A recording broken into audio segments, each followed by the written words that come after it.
Good morning, beloved.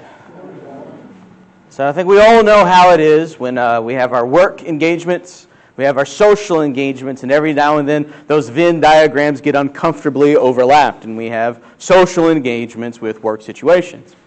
Well, a couple that had been married for a while and everything, but he moved, he got a new job, and with his new job, then he, of course, worked. He made some friends in the office like you do, but his wife was kind of isolated in that event, but she finally got to go to the first work engagement that they had was a Christmas party. And so they arrived there, and of course, the husband is immediately greeted by one of his work friends. He goes over, says, "Hey, how you doing?" Shakes his hand. He looks over at the man's wife, and he says, "You must be his wife." His wife, feeling funny, on a lark, without hesitation, just turns to her husband and says, "You have a wife?" And then the poor gentleman is kind of apoplexed as to how to proceed into this minefield that he just dove into. So anyway, that's a funny way to say that we're going to be talking about marriage today. We are going to be talking about marriage because the name of God that we have today is Ishi. Ishi, which sounds like a Japanese motor auto parts distributor. In fact, Ishi is the Japanese word for stone, but we're not talking about stone and we're not talking about Japan. We're talking about Ishi, the Hebrew word which means my husband. Now, my husband is not a name that we commonly associate with God, and you may not even think it's so. But previously in the series, we've seen God being given a name by King Nebuchadnezzar last week, right? And we saw him given a name by Rahab, by Hagar, the Egyptian servant girl. But this name, Ishi, is one given to him by the greatest source of all, himself. God himself gives him the name Ishi, meaning my husband. All you have to do is look in Hosea chapter 2, verse 16, wherein he says, "And in that day declares the Lord, you will call me my husband, and no longer will you call me my Baal." You see, unsurprisingly, this is going to be a conversation about fidelity. And as we talk about faithfulness, and we talk about faith which is towards God, if any of you wondered why we have the word faithfulness also describe a relationship, or at least a right relationship between a husband and wife, why it is that fidelity, faithfulness, is a marriage in strength, and infidelity, or infidels, are those who violate that marriage, well, it's because there's a clear-cut description, a clear-cut use of marriage as a metaphor for man's right relationship with God. Oftentimes throughout the history of Israel, God refers to Israel as his bride in the Old Testament, and in the New Testament refers to the church as his bride. We, of course, know Jesus Christ as the bridegroom, whom he reveals himself as in many of his parables. But as we go back into the Old Testament, when he's really going to knock this into us with the book of Hosea, we really see God's identity as Ishi, as my husband. Now, we're going to dive in this understanding that when God revealed himself in the wilderness and gave his people the 10 Commandments, he begins by informing them that he is their God, and there shall be no other. In fact, we have 2 of the commandments that are centered about that. Only 4 of the commandments actually deal with man's relationship with God, and 2 of them involve faithfulness. You shall have no other God before me, and you shall also have no graven images, no idols to other gods, or even graven images to him. It is in this that infamously, and I do mean infamously, God reveals himself in Exodus chapter 20, verse 5, saying, "You shall not bow down to them or serve them, for I, the Lord your God, am a jealous God." Now, a lot of people have a problem with that because people have a problem with dictionaries. See, jealous, as we use it in the modern term, is an inherently pejorative thing. It's being overpossessive. It's being insecure. It's all these things that actually are what we would use to describe the word envy, the way that we would describe the word covetousness, which is used in the 10 Commandments as bad, but in the 10 Commandments, before we get to covetousness as a bad thing, we see jealousy as not just a good thing, but a divine thing, because God defines jealousy as righteously being unwilling to share that which is yours and should not be shared. God will not share you with any other gods. God will not share you with any other ideologies, which is the fancy modern word we have for other gods. God will not tolerate that. God has too much self-respect to be the kind of woman in a country song saying, "Why won't my man come back after he cheated on me?" No, God is the woman in the country song saying, "I'm going to get my shotgun because my man cheated on me. It's an entirely different tone. And God will not tolerate infidelity in your relationship with him. You see, as we get into the book of Hosea, which is where the name is revealed to us in chapter 2, in chapter 1 we first discover an interesting thing about God, is that God enjoys using his prophets to be able to relate not just a verbal message, but a living message. We call these sign acts. When he asks a prophet to do something as a sign act of that which is going on amongst the people and with God. And he goes to Hosea, whom he calls to be his prophet, and he asks Hosea to do probably one of the hardest things that he asks any of the prophets to do. And he asks prophets to do a lot of hard things. Ezekiel, for once, he has to lay on his side for over 100 days. Can you imagine that? I'm getting cramps thinking about that, right? Noah had to build a boat in the middle of the desert while he was getting made fun of by all of his neighbors for over 100 years, right? But what God asked Hosea to do is to get married. Now, depending on your stance and how successful your marriage may be right now, you may be able to see this as either a hard or a difficult thing or maybe an easy thing. But it's not just that he asks him gets to marry, he specifies to whom, and he asks Hosea to marry a woman named Gomer. The problem is that Gomer is a prostitute. In Hosea, chapter 1, verses 2 and 3, when the Lord first spoke through Hosea, the Lord said to Hosea, "Go, take to yourself a wife of whoredom, and have children of whoredom. For the land commits great whoredom by forsaking the Lord." So he went and took Gomer, the daughter of Diblaim, and she conceived and bore him a son. Now, as you see, I cleaned it up a little bit. God is using much harsher terms, and he is not pulling any punches whatsoever, because he wants to make it fundamentally clear what he sees Israel doing. And Israel is being unfaithful to their God, the God that brought them to the table, the God that brought them out of Egypt, the God that had prospered them and gave them the very land in which they dwell. And all they can do is keep having a wandering eye for all the other gods in their neighboring territories. And so God has his prophet marry a prostitute so that the people could understand just how much they debase themselves with their idolatry.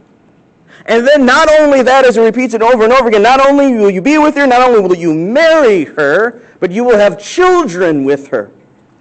Because these children themselves would also tell a story. In Hosea chapter 1, verses 4 and 5, referring to that son that is born to him by Gomer the prostitute. And the Lord said to him, "Call his name Jezreel. For in just a little while I will punish the house of Jehu for the blood of Jezreel. And I will put an end to the kingdom of the house of Israel. And on that day I will break the bow of Israel in the valley of Jezreel." Now, first, to understand a little bit of the context here, he says, name him Jezreel, so his name has meaning. Jezreel is also obviously in reference to the valley of Jezreel in which these things took place, in which Jehu slaughtered, the house of Ahab. We'll get to that in a moment. First, we need to understand that the name Jezreel, what it means is God will sow. So in this, there's a little bit of a double entendre with the fidelity and dealing with the fact that he just had a child of whoredom as he describes it in the child Jezreel. But not just that. Let's get to the history of why what's going on here is because Jehu was a man that was appointed by God to slaughter the house of Ahab, to remove the evil of Ahab and all of their idolatry from the land in order for the land to be purified. So then you must be asking yourself, why is it then that God is about to visit justice upon the house of Jehu for doing what God told Jehu to do? And it's very simple. Jehu did the right thing, and he did it for the right person. But Jehu did it for the wrong reasons. Amen. See, the whole point was to drive out Ahab. The whole point was to purify Israel from its wicked kings, from its idolatrous kings, from its unfaithful kings. And then God promised to Jehu, I will establish you. I will make you a dynasty like I did to David. It will be an everlasting dynasty. All you need to do is give me all of your heart. All you need to do is be faithful to me as Ahab was not faithful to me. And Jehu was like, yes, Lord, I will do your work, and I will do your bidding, and I will drive out my boss and kill him and live the American dream. And after I get rid of him and take over the kingdom and it's all mine, well, who is God that I should know him? And who is God that I should remember him? And who is God that I should worship him? Yes, Jehu drags out all the Baal worship of Israel. And then Jehu just goes and worships the golden calves that Jeroboam had made before him, and leads all of Israel to make the same mistake that Jeroboam made before. And so God is now visiting the guilt of what he did in that valley because he transformed the righteous act of God into unrighteousness simply by his heart. Beloved, there's a lot of people that say fake it to make it. There's a lot of people in this world that says that the ends justify the means, and they are wrong. They are evil. Because God is making it fundamentally clear right now, you can do the right thing for the wrong reasons, and God will not count it as righteous to you, even if he told you to do it. If you do the work of the Lord for the wrong reasons, you have rendered his righteousness unto sin. And Jehu's unfaithfulness is now reigning in Israel. And God is saying, I will not turn a blind eye to it. I will address it. And your son, the son of Gomer, Hosea, you will name him Jezreel, for I will have the people know that God will show. So then we move on as the story continues. It says in verses 6 through 7, she conceived again and bore a daughter. And the Lord said to him, call her name No Mercy. For I will have no mercy on the house of Israel to forgive them at all. But I will have mercy on the house of Judah, and I will save them by the Lord their God. I will not save them by bow, or by sword, or by war, or by horses, or by horsemen. And I love when God goes into his Dr. Seuss mode, neither here nor there, not with this, not with that, because he wants you to know that there is no wiggle room. There's no lawyer who can figure out a way to work his way into the law to get an out or a loophole to make this happen. He's making it fundamentally clear that he will show no mercy upon Israel, and the name of this daughter, which means no mercy, which is said in the Hebrew as Lo-ruhama, means I will have no mercy on Israel. And I need you to understand something that's very interesting, a small detail if you might miss it. See, at the beginning, when dealing with Jezreel, it says that she conceived and bore him a son. But when we get to verse 6, it says she conceived again and bore a daughter. There's some very specific details that are left out of this sentence. Some very specific details that were foreshadowed when God had Hosea marry Gomer. And this poor girl who's named No Mercy, can you imagine carrying around that name around your neck all day? No Mercy, because I need you to understand that what God is demonstrating in this paragraph is the scariest thing that you will find in the Bible. So there's all sorts of different types of genres and literature within the text itself, because it shows us all facets of life, right? I mean, there's, of course, the epistles, which are letters and correspondence, which we see in the New Testament. We have Apocalypse itself, a genre which is basically an extended riddle and metaphor for us to solve, right? We have the Psalms, which is music. We have Proverbs, which is wisdom poetry. All right, and the more that you understand the prophetic books, by the time you get to the book of Jonah, you actually realize it's actually National Lampoon's Jonah, because it's actually a comedy with how much the expectations are completely reversed in the way things play out. But there's also horror. And the most horrifying thing that we can find in the Word of God is this paragraph where the voice of God says with definitive finality, I will have no mercy. And if that doesn't terrify you, you're not understanding the words as what they mean. Beloved, we live in 2,000 years of the grace of Christ. We live with it bred in us that there are second chances, which we take for granted. Understand that God is saying here that He will have no mercy on the nation of Israel, which means they have crossed a line and they are now living under judgment. And at this point, there's nothing that they can do to reverse that. At this point, their hearts are so hardened that God has said, no more. No mercy from God is a terrifying thing. And beloved, God is not wrong in this, as the world would quickly judge Him. God is right. That we have mercy at all is beyond the pale, beyond our understanding. This is simple justice. And we have to take consequence seriously. Beloved, if we don't take hell seriously, we won't take salvation seriously.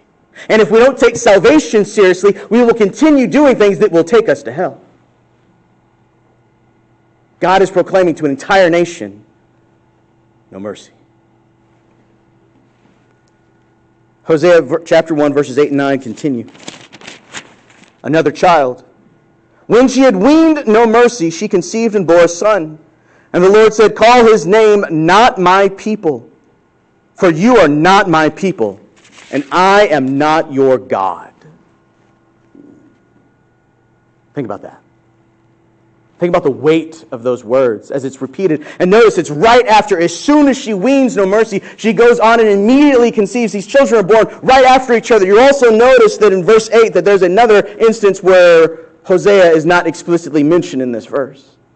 And in this, he names the new son, Not My People, because I am not your God. That is terrifying. That is terrifying, and it's also something that's absolutely the consequence of the choice of these people. The choice of these people who were to call him my God, who were to call and cry out, my God, but the only time in our civilization where you ever hear those words are not possessive or used in love, but are used as curse or proclamation when people say, oh my God, and they don't mean anything to do with God at all. They have no relationship with God at all. And God is merely proclaiming what they have chosen and what they have done. Fear, terror, despair. There is absolutely no room for despair within the Christian kingdom, for Christ is the living hope. And when things were their absolute worst, that is when Christ had his victory. When the world will get at its absolute worst, that is when Jesus will come back. But that is only if you are in the kingdom. Outside of the kingdom, you have no right to hope. Outside of the kingdom, there is no hope. If, like the 5 foolish virgins who didn't have their lamps full, you're standing outside the door when the door is closed and you're knocking and you're trying to get in. Once it's too late, once the latch is closed, once the door is locked and the bridegroom says, go away because I don't know you. You are not my people, and I am not your God. Beloved, every road leads to Rome, but every road does not lead to God. There is consequence. There is choice. And all of those gods that want you to march to the beat of their drum will not lead you to the bridegroom's procession, will not lead you to the banquet of God. And God will simply say, very well, you get to spend eternity with your gods, and my people get to spend eternity with me. And by the way, your gods will not lead you into nirvana. Or rather, they will. You just don't realize nirvana is another name for hell. And they will not lead you into their paradise. Or rather, they will. You just understand that their paradise is another name for hell. There are only 2 choices, God and not God. And God will not share you with not God.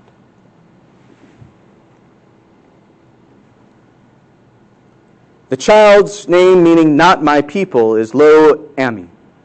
And the problem here is God, in his jealousy, unwilling to share his people with anyone else. The problem here is the people don't understand that. I need you to understand that throughout the history of Israel, there wasn't a lot of times when they're saying, we won't have anything to do with Yahweh, we don't know Yahweh, we want these gods instead. The problem in the history of Israel is they said, sure, Yahweh brought us to the table, praise be to Yahweh, but we also want these other gods.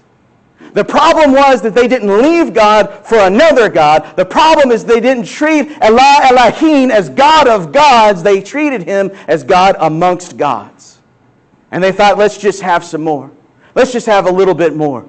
Jireh is not enough. We need a little bit more in our life. We need more gods to cover things that he already has well in hand. Let's just keep adding more and more gods. Let's just keep diluting our relationship. Let's keep diluting our love. Let's keep rejecting righteous, faithful, monogamistic relationship with our monotheistic God. And let's just keep getting more. Because what's the harm in having a little bit more? The inherent problem with infidelity, the problem with adultery, is you can't have your cake and eat it too. You have to pick, and you only get one. So choose wisely and choose forever. because your choice matters. The problem with every bad relationship is it comes to a matter of selfishness or self-centeredness, which ultimately amounts to the same thing. We have heard very good advice that says that every relationship is 50-50. Wrong! If you are only given 50% of your heart to the relationship, that's the problem. You're not supposed to be bringing 50% and they bring the other 50 and somehow you get your math and hope it adds up and hope there's no cracks. No, you're supposed to be given 100% of your heart to relationship. God does not say, love me with some of your heart, your soul, and your mind and your strength, and I know you know it because I bring up that verse every single Sunday.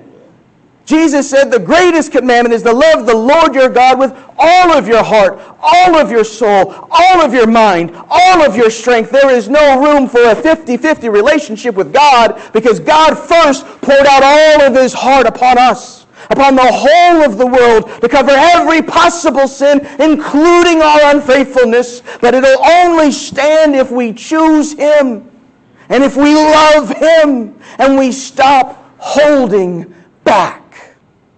We stop diluting our love for Christ by loving other things. Jesus says you can't serve two masters. You'll love one and you'll hate the other. And beloved, we have been hating Jesus every single time we introduce someone else into the relationship. Yes, sir. And it's not just other gods as we see them, because we don't see the other gods in our lives. Jesus best. We talked about it last week a little bit. We talked about how we'll make sports into an idol. We'll make alcohol into an idol. We'll make heroin into an idol. We'll make pornography into an idol. We'll definitely make politics into an idol. And we will cause these things to force us to turn our gaze from Christ and choose to listen to them first and foremost before we come to God.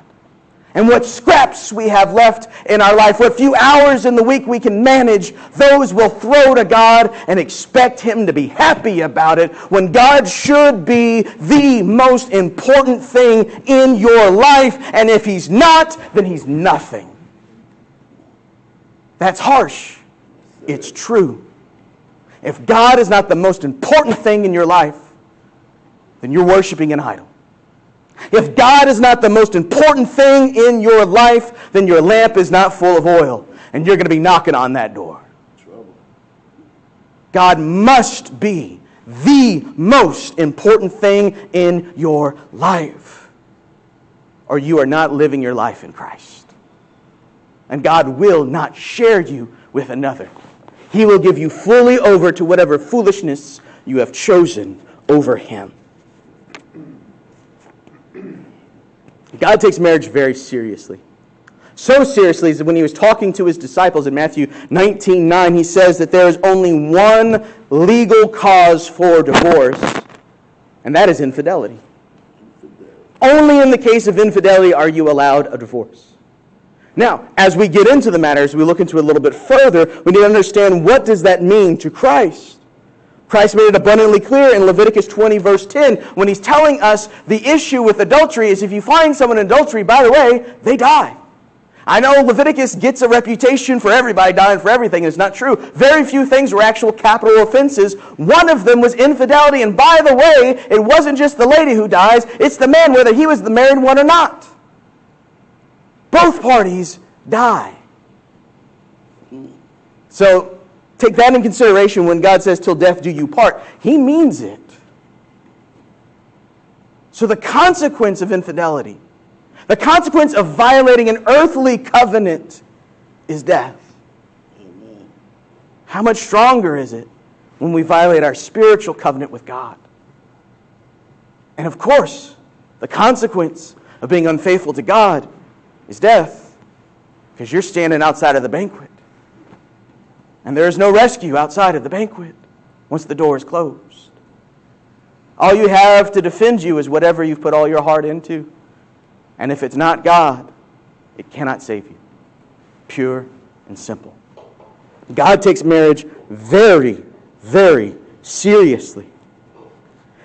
And yet He has Hosea choose as his wife a prostitute. A prostitute who will give him 3 children, only one explicitly by him. That all 3 would prophesy the fate of Israel. And yet, And yet God is God, is He not? And God is good. God is not good as man says things. God proves His goodness and who He is and what He does. And He is better than we can possibly imagine. He proves the reason why we should choose Him over and above the simple fact that He is truth, the only living God. He proves His worthiness. God doesn't want your love just by default. And He would deserve it just by default. But on top of everything else, the only God there is good. We're going to jump past a little bit of Hosea, jump deep into chapter 2. We're going to get to the name that He gives us. In Hosea chapter 2, verses 16 and 17. And in that day declares the Lord, you will call me my husband, and no longer will you call me my Baal. For I will remove the names of the Baals from her mouth, and they shall be remembered by name no more. There's a play on words here. Of course, we know that Ishi means my husband. It's usually translated for us in the text so we can understand what's going on. But when he says my Baal, what it really means is my master or my Lord. That's what Baal means. The name of Baal, the most popular of the false gods found in the Bible, means Lord. And he's leaning heavily on the concept of authority. But in it, the word Baal simply, colloquially, means Lord. And so he's saying, you won't just call me master. No, you will call me my husband, which means that the relationship, as you drive out the Baals in your life, becomes more intimate and more dear and closer. For he is no longer just God to you. He becomes Ishi, my husband. It says in verses 18 through 20, and I will make for them a covenant on that day, with the beasts of the field and the birds of the heavens and the creeping things of the ground, and I will abolish the bow, the sword, and the war from that land, and I will make you lie down in safety, and I will betroth you to me forever. I will betroth you to me in righteousness and in justice, and in steadfast love and in mercy. I will betroth you to me in faithfulness, and you shall know the Lord. This is God's courtship. This is God's betrothal. This is God's romance to an unfaithful world as He claims her and brings her to Him, that she would know who He is. First as Ishi, my husband, then you will know Him as the Lord. As Baal is driven out and Baal is no longer in your life, you will know the true Lord as you proclaim Him your husband. This right here is the coming of the bridegroom. This isn't just dealing with the return from the exile and the mercy that He shows to Judah. This is even bigger than that, for there is still war in that land. There is still all these complications. This is talking about when the bridegroom finally comes, when the bridegroom finally claims his bride, when we finally know the Lord of Lords and the King of Kings for who He is. When we see the bridegroom come in His glory and His splendor. I was saying in the Sunday school for the kids that we actually do things backwards. In modern times, what do you see when you have a wedding? Well, you got the groom over here, right? And he's got all of his groomsmen, and they're waiting, right? And then you have the maid of honor, and the bride's over here. You got the pastor right there. And then they're all waiting for when the music to come, when the hair's finally done and the makeup's just right. And then you hear, here comes the bride, and then the bride is walked down the aisle by her father until she can then be given to the waiting groom, and then they are wed. In antiquity, it's the exact opposite. They would get betrothed. Usually it was an arrangement made by the father of the bride and the father of the groom. They would had just how many kid goats are going to be exchanged, how many bales of hay and everything that's going to go. And once they made the deal, they were essentially wed then. They were married then, but they weren't wed yet. The betrothal was not about them putting a date on the calendar when they could get the venue, and then everyone knows when it's coming, and we're going to get there, right? And we're going to get everything prepared for that date because we know it's coming. The exact opposite. Because the groom would then go off and he would begin to build a home. Because he is leaving his father and his mother. She is leaving her father and their mother. They will be cleaved as one, and they will have their own home and a new life. Jesus says, do you not know that I go to prepare a way for you, a place for you? And as he is building the home, when the time has come, and you don't know when the house is going to be finished, but when it's finished, here now comes the bridegroom. You don't know the day when he returns, but he returns when everything's ready for your new life. And here comes the bridegroom. And when he comes, everyone gets excited. The bridegroom's coming. Today's the day. Now's the now. Get your lamps ready. Get your torches ready, because he's coming, and it's time for the parade. It's time for the celebration. And all those fools who say that it'd be a much fun time, a better time in hell, because that's where all the cool people are, that's where all the fun people are, they speak out of the foolishness of the hearts that know nothing, because heaven is not boring. Heaven is not stuffy and tired. Heaven is a wedding feast that lasts for eternity. And here comes the bridegroom, and all the joy is pouring out of their hearts. When you're ready, because the bridegroom has come to claim his woman, to claim his bride, to claim his church, and take her home with him, where they will spend their new life cleaved together forever. Amen. The bridegroom's a-coming. Thank you, Jesus. And when he comes, he will not allow anything to get in the way of what is his, for he is a jealous God. And he will not share us with anything, which means that he's not bringing into that marriage anything that's holding us back. He is not bringing into that relationship anything that is driving us down and killing us. He is not bringing any of those idols, any of those addictions. None of those things get to last with you. They are stripped from you, because God is a jealous God, and he only wants you. Thank you, Jesus. And the only thing you need to give him is you. You don't need to give him your trophies. You don't need to give him your accomplishments. You don't need to give him your accolades and the accolades you give yourself. Leave the horn at home. You ain't going to be tooting it anymore. He only wants you. He only wants you. And beloved, he proves that when he gives some very powerful, powerful words to the children of Hosea. Hosea chapter 2, verses 21 through 23.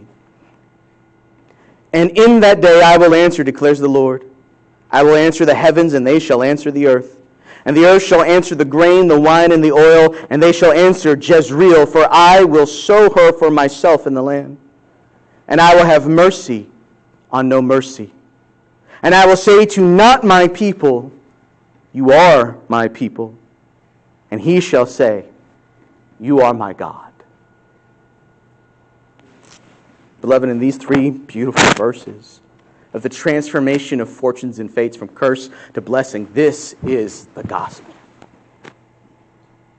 Jezreel, which only sowed wickedness in the land and infidelity in the land, God will reclaim him and rename him, as he means that his name means God will sow no longer vengeance, no longer justice, but grace, as he reclaims the land and him for his own. And he says to that poor girl that he will have mercy on no mercy. That sentence right there is the gospel. Who but God would have mercy on no mercy? Who but God could have mercy on no mercy? And then he says to not my people, you are my people. And he allows not my people to look to God, the God of creation and fire and justice, and look upon that God and say, you are my God. Ishi, you are my husband. And I know you as Lord. Everything is transformed simply because God intervenes. And he does not that which we deserve, not that which we have earned, not that which we have a right to. Throw your rights right out the window. But what is given us is so much greater. Beloved, we talked about Jezreel is the only one that we know explicitly is of Hosea. And yet, you may remember me speaking very often about how adoption works within the Bible, and it's very different. We sometimes look in our modern age at adoption as a lesser thing. The Bible looks at it as a greater thing, for I chose you. And by the way, whoever names the child, he's the father. Biology doesn't matter.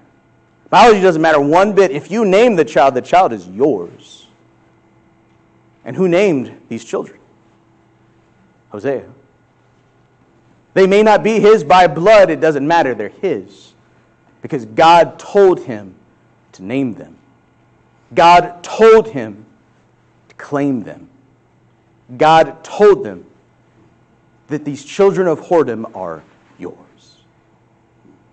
Beloved, We have no blood right to the kingdom of God. And yet all the Gentiles are allowed in simply because he said to not my people, you are my people. And all the sinners who have no blood right claim to the righteousness of God, we get to come into the kingdom because he says to no mercy, I will show mercy. Beloved, do you understand that this is a love letter not just to Judah? For God showed his love to the whole world that he gave his only begotten Son. This is a love letter to us. We who have no claim to anything of God's. And yet, Jesus Christ gave us the right to call ourselves the children of God.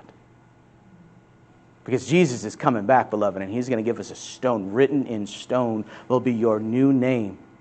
Your irrefutable, your everlasting evidence, legal documentation that you are Christ's and he is your God. Because he has named you and he has claimed you. And praise God, you are his. Why on earth would you mess around with any idols? Why on earth would you waste your time with things of this world that distract you and pull you away from this God? Even if the other gods were real, and even if they could even fulfill their promises, why would you pick a single one of them? When you can have Elohim, when you can have Ishi, when you can have Jireh, and he is more than enough. And if that weren't enough, God goes on to prove his worthiness in chapter 3. Chapter 3 is not the shortest chapter in the Bible. The shortest chapter is actually Psalm 117, only 2 verses. We might even be able to get through that whole chapter in a Bible study one night. But chapter 3 of Hosea is a particularly short chapter. 5 rapid-fire verses that might be the most beautiful thing you will find in the Bible. And the Lord said to me, go again. Love a woman who is loved by another man and is an adulteress. Even as the Lord loves the children of Israel, though they turn to other gods and love cakes of raisins. So I bought her for 15 shekels of silver and a homer and a lethek of barley. And I said to her, you must dwell as mine for many days. You shall not play the whore or belong to another man, so will I also be to you. For the children of Israel shall dwell many days without king or prince, without sacrifice or pillar, without ephod or household gods. Afterward the children of Israel shall return and seek the Lord their God, and David their king, and they shall come in fear to the Lord and to his goodness in the latter days.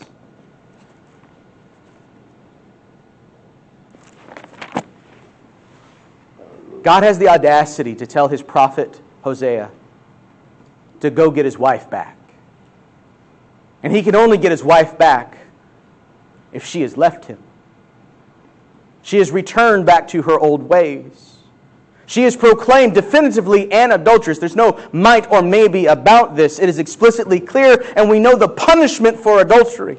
We know the punishment for this woman who had the audacity to be elevated, to be lifted up, to be allowed to marry a righteous prophet of God, and all she did with that opportunity was prove all the naysayers right about her. For she returned right back to her sin, right back to her old ways, right back to her old life, though she were rescued, though she had no deserving of it, and yet she was called by God, and look what she did with it. And she falls back into apostasy. And God says to Hosea, don't just get your wife, let your wife come back. That's one thing. Don't just let her come back. You go seek her out and you go find her. And when you find her, that's not enough. Then you don't just invite her back. Then you have to pay the price to her pimp to get her back. And did Jesus Christ not pay a price? A high and heavy price to claim us from the sin that we went right back to. But he says, take her back, buy her back, claim her back, and love her. Don't hold it against her. Don't be armed with I told you so's for every argument for the rest of your marriage. Love her, forgive her, claim her, and make her your wife. Set her apart, he says, sanctify her, and make her your wife again. At a cost to you, Hosea. And God asked Hosea of all the prophets to do probably the hardest thing, to forgive unjustly. And yet through this, Hosea gets to be part of the most beautiful sign act there is. For in this we truly see how much he loves you. And how much we don't deserve it. And yet he loves us. Beloved, there are many people out there that say, well, I'm not really evil, and I don't deserve any condemnation. I don't deserve anything. I'm basically okay. And God says fundamentally, no. No, you're not. This is what we look like to God. And yet this is also what we look like to God. For Jesus Christ in love, and not the judgment we deserve, in love came to this world to buy us. And he doesn't hold us against us. He holds us to him. And nothing can pry us out of his hand now. Beloved, we are not worthy at all. And you may use that to flagellate yourself, to beat yourself, to say that I can't be it, and I'm too far gone, and I can't be claimed. And Gomer says, I know what God looks like. For beloved, we are not worthy. But God came all the way down to this world, all the way to the cross, just to say from it that we are worth it.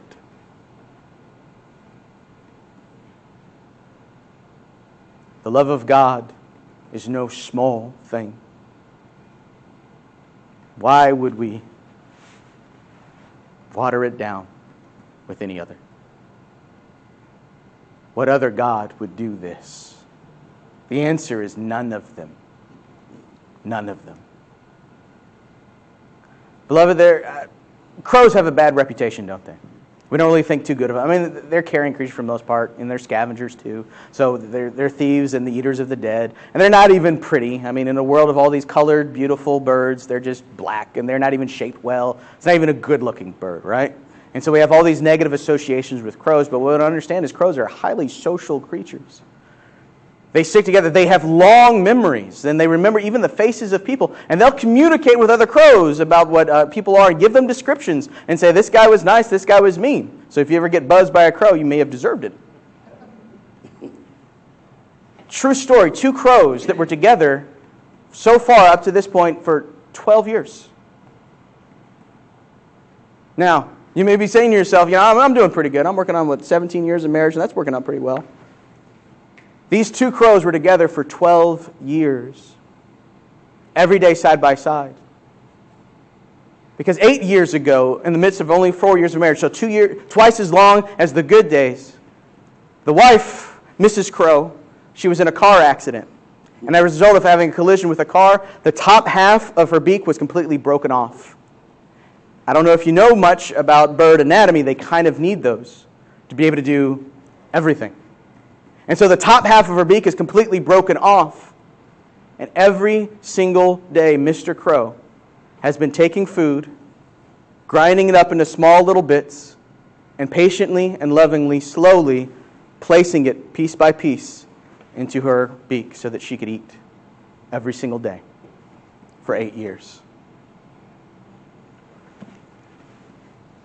If you're getting misty over crow, you probably didn't expect that today. If you're surprised to discover marriage perfectly demonstrated from crows, you are not the only one surprised by that. But of all the lowliest of creatures, God is giving us a high standard of what a husband looks like, gentlemen, with a crow who loves his wife every single day and cares for her and sacrifices his time and his own needs and own wants to make sure she gets everything she's supposed to have. Beloved, God has a high standard for husbands because He wants us to say, Ishi, and know that He is the standard for what a husband should be. That He loves, He protects, He forgives, and He cares. Why would you want anyone else I don't know. But I do know that the bridegroom is going to come, and it's going to be a beautiful day. Revelation 19, verses 7 through 9, let us rejoice and exult and give him glory. For the marriage of the Lamb has come, and his bride has made herself ready. It was granted her to clothe herself with fine linen, bright and pure, for the fine linen is the righteous deeds of the saints. And the angel said to me, write this, blessed are those who are invited to the marriage supper of the Lamb. And he said to me, these are the true words of God. The bridegroom has not forgotten us. The bridegroom has not forgotten us, though we have fallen back into our old ways, though we have proved that we are unworthy, though we have proved the Pharisees right when they said that Jesus shouldn't hang out with sinners and tax collectors and prostitutes because they're sinners and tax collectors and prostitutes and they are unworthy of his time. Jesus still is going to come back and give us his time. Give us time we don't deserve to be with him forever. It says in Revelation 21, when it finally is here, when the fulfillment of the prophecy of Hosea finally comes in its fullness, then I saw a new heaven and a new earth, for the first heaven and the first earth had passed away, and the sea was no more. And I saw the holy city, New Jerusalem, coming down of heaven from God, prepared as a bride adorned for her husband. And I heard a loud voice from the throne saying, behold, the dwelling place of God is with man. He will dwell with them, and they will be his people. And God himself will be with them as their God. And beloved, I know that weddings usually cause a lot of tears, but they're usually tears of joy. Usually tears of joy. But there will be no tears at this wedding. For he will wipe away every tear from their eyes, and death shall be no more. Neither shall there be mourning, nor crying, nor pain anymore, for the former things have passed away. Hallelujah. Beloved, at the wedding of Christ, all of our exes are not invited. All of the things that caused us harm, all the things that caused us tears, all the things that caused us mourning, all the things that caused us pain, every single one of them, and death itself, which is the greatest God that we worship instead of God, all of them will be driven away and none of them will be allowed. For God is a jealous God, and he will share us with nothing. Instead, he will look to the third child of Hosea and say, you are my people, and I am your God. Amen. And then the feast begins. Beloved, our God is so good. Our God is so very good. Beloved, we talked about the names of Hosea's children, and we talked about the name of God today, Ishi. We talked about even some play on words with the Baals, but there's another play on word here as well. There's a homonym there, a little rhyming game. You see, Ishi, which means my husband, it's just one little Y away from being Yishi. And Yishi means saving. Interestingly enough, saving is very close to what Hosea's name, which means salvation.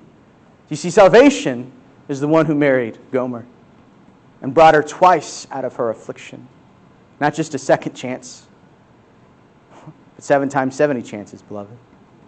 And Yishi, by the way, is very, very, very close to the name Yeshua, the Hebrew pronunciation of Jesus, which means Yahweh saves.